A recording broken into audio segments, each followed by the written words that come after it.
تو جب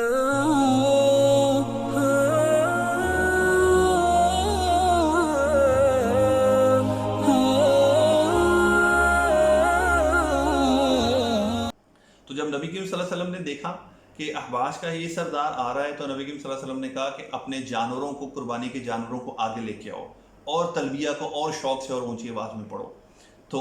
basically it was a strategy, اور جو کہ بالکل کارگر ثابت ہوئی. آ کے اس نے بھی یہی سوال کیا اور نبی کریم صلی اللہ علیہ وسلم نے اس کو بھی سیم جواب دیا کہ ہمارا مقصد آنے کا صرف اور صرف عمرہ کرنا ہے، اور ہم لوگ عمرہ کریں گے، کسی کو کوئی ہارم نہیں پہنچائیں گے، اور ہم واپس چلے جائیں گے. یہ واپس جا کے بھی حلیس جو ہے یہ بھی قریش کو وہی بات بتاتا ہے کہ دیکھو ان لوگوں کا مقصد جو ہے وہ آنے کا یہاں پہ صرف اور صرف عمرہ ہے، اور ان کے جو تیاریاں ہیں اس سے بھی ایسا کہیں نہیں لگتا کہ وہ کوئی اور ارادہ یا لڑنے کا ارادہ رکھتے ہیں. تو وہ لوگ عمرہ کریں گے، اپنی عبادت کریں گے اور چلے جائیں گے واپس. تم لوگ کیوں خام خواہ میں تنگ کرتے ہو؟ اب قریش کے اندر بیسیکلی مسئلہ کیا ہوتا ہے کہ ان کے اندر ایک انا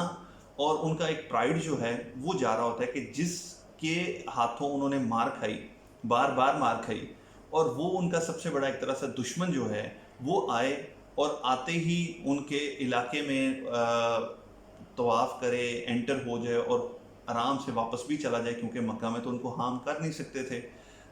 ان کے لیے یہ مسئلہ جو ہے وہ انا کا بن چکا تھا. اب وہ کسی ایسی آدمی کی بات سننے کے لیے تیار نہیں تھے کہ جو ان کو یہ مشورہ دے کہ let them do it. انہوں نے اس کو بھی بول دیا کہ تمہاری بھی کوئی ضرورت نہیں ہے. اس کے بعد عروہ ابن مسعود الثقفی، اب یہ ثقفی جو ہیں یہ طائف کے علاقے سے ہیں. طائف آپ کو یاد ہے کہ نبی کریم صلی اللہ علیہ وسلم کے ساتھ کیا معاملہ ہوا تھا طائف میں، تو یہ طائف سے تھا.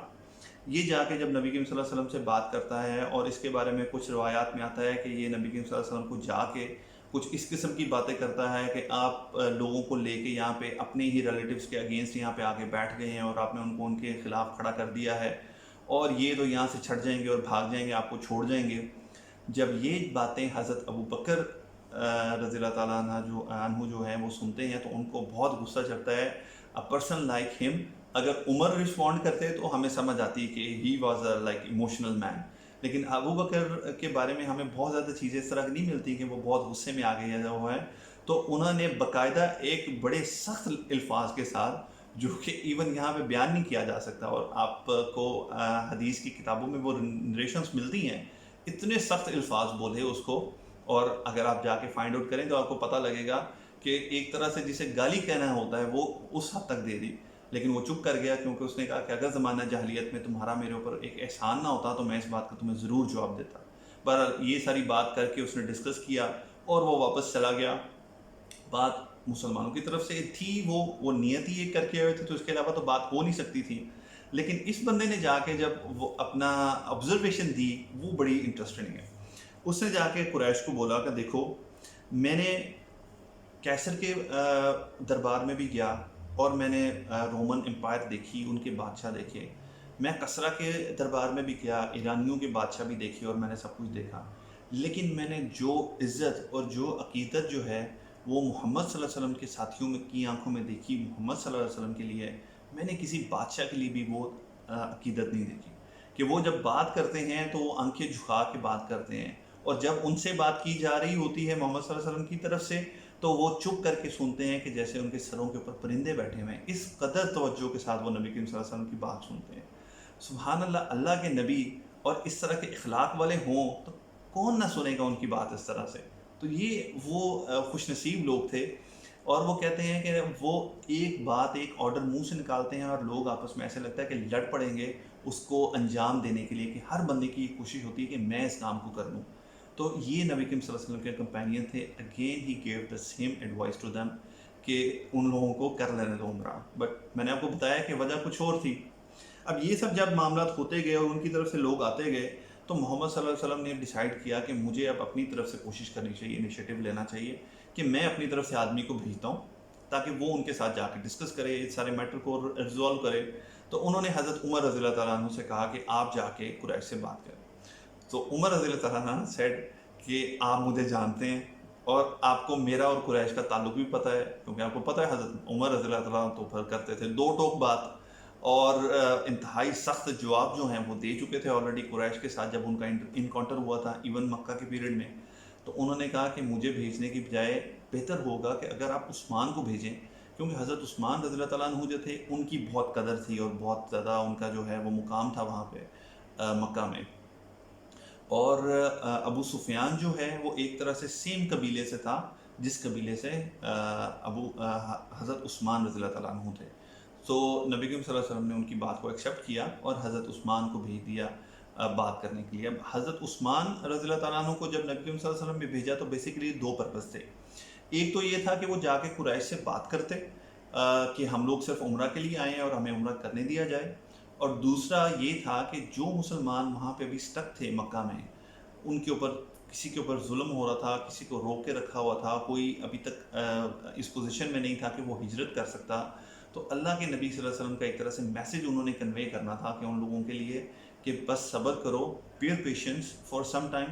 انشاءاللہ اللہ تعالیٰ بہت جلد جو ہے وہ ہمیں فتح دینے والا ہے. کیونکہ نبی کریم صلی اللہ علیہ وسلم کو اللہ نے خواب دکھایا تھا کہ آپ اس شہر میں داخل ہوئیں گے امن کے ساتھ.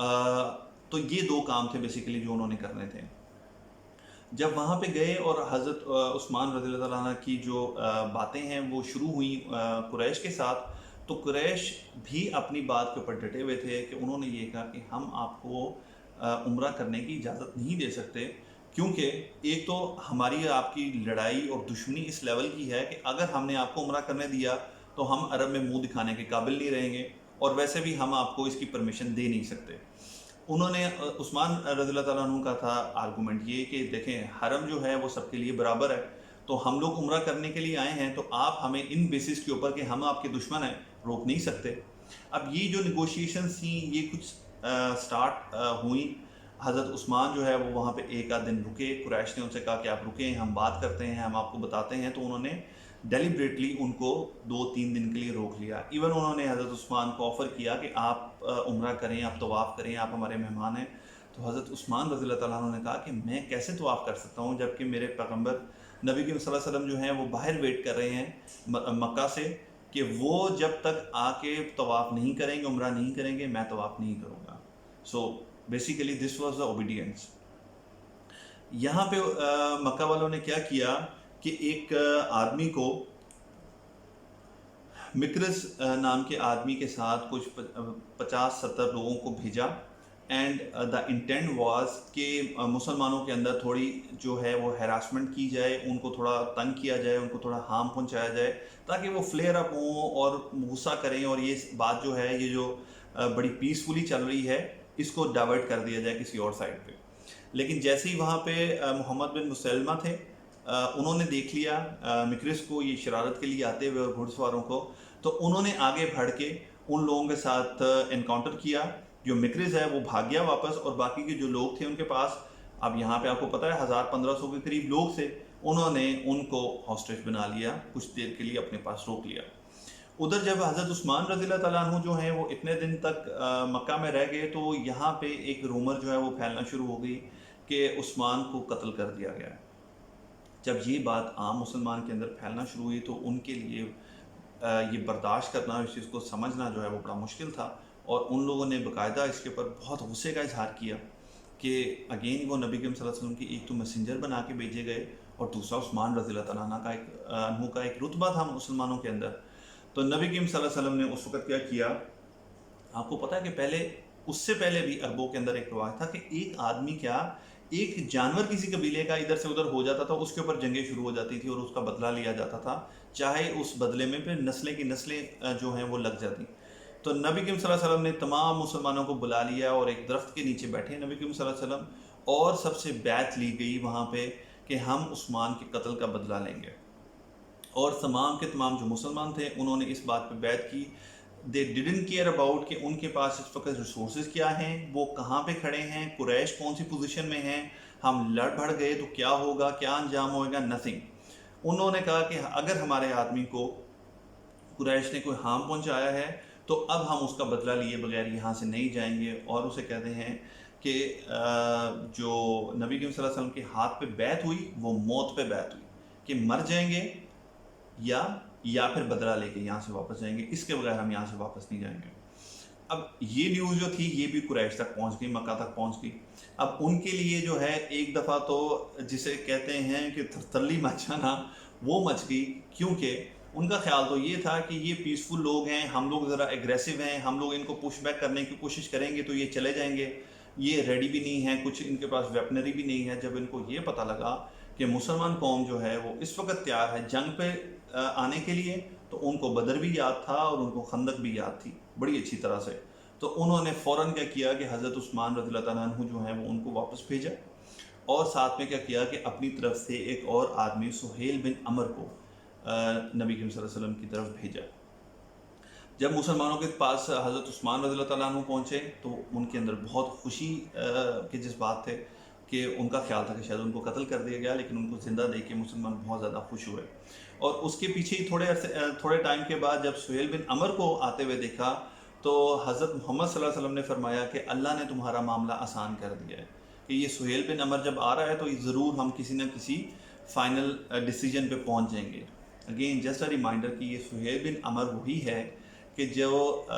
بدر کے ٹائم پہ گرفتار ہو گیا تھا، اور حضرت عمر رضی اللہ تعالیٰ عنہ جو ہیں انہوں نے نبی کریم صلی اللہ علیہ وسلم سے اجازت چاہی تھی کہ مجھے اجازت دیں میں اس کے دانت توڑ دوں، تاکہ یہ آئندہ آج کے بعد بہت بڑا خطیب اور بہت بڑا بات کرنے والا آدمی تھا، ڈیبیٹر۔ اس کے بارے میں کہا جاتا ہے کہ جب وہ کھڑا ہو کے بات کرتا تھا تو ایک مجمع کھڑا ہو کے سنتا تھا اس کی بات کو غور سے،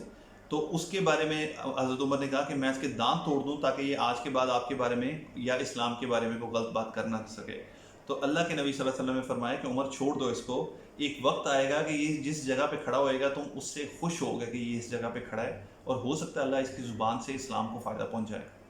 تو یہ وہ سہیل بن عمر تھا۔ یہ جب آتا ہے تو نبی کریم صلی اللہ علیہ وسلم مسلمان کو کہتے ہیں کہ اللہ نے تمہارا معاملہ آسان کر دیا اور یہ اب ہم کسی نہ کسی نتیجے پہ پہنچ جائیں گے۔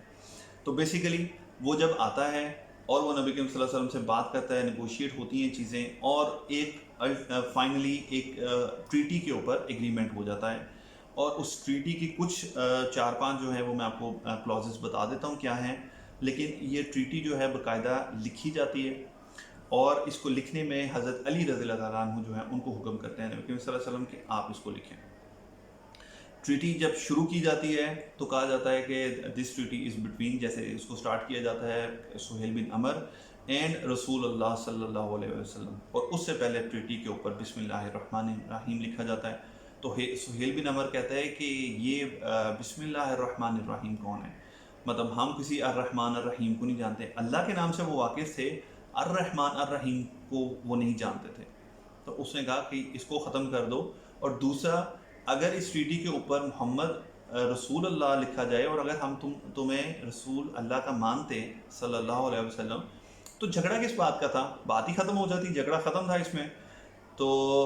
یہاں پہ محمد بن عبداللہ لکھو۔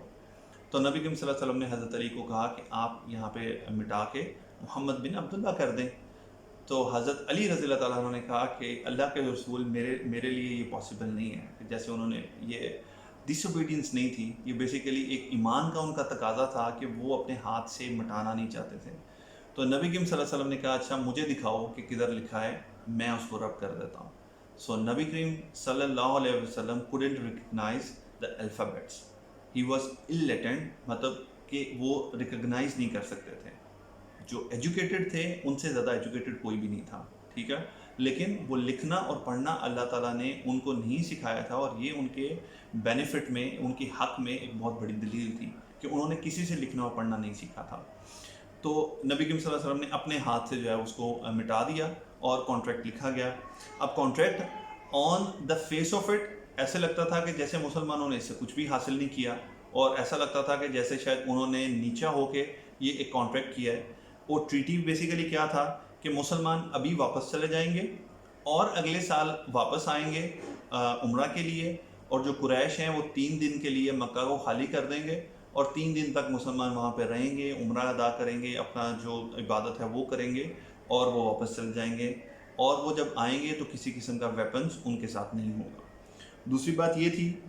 کہ جو شام سے مکہ کے لیے روٹس آتے ہیں یا جو مدینہ سے دوسری طرف روٹس جاتے ہیں وہ سارے کے سارے سیف ہوئیں گے، کوئی بھی ایک دوسرے کے قافلے کو بیسیکلی اپنا اکانومی کی جو سیفٹی ہے انہوں نے میک شور کی کہ وہ کوئی بھی ایک دوسرے کے قافلے پہ حملہ نہیں کرے گا۔